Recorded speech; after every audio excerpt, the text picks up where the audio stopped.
2025. Sa ngayon ay patuloy pa rin ang pagdaloy ng northeasterly surface wind flow o yung mahinang daloy ng hanging amihan dito po sa northern part ng northern Luzon habang easterlies ang umiihip sa southern Luzon, Visayas at Mindanao.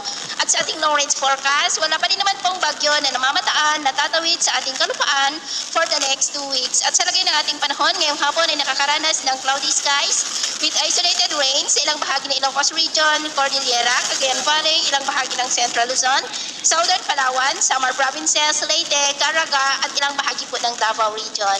At mamayang gabi may tsansa pa rin ng mga isolated rains lalo na sa ilang bahagi ng Central Luzon, Metro Manila, Cavite, La Union, Ilocos Sur, Cordillera, ilang bahagi ng Cagayan Valley.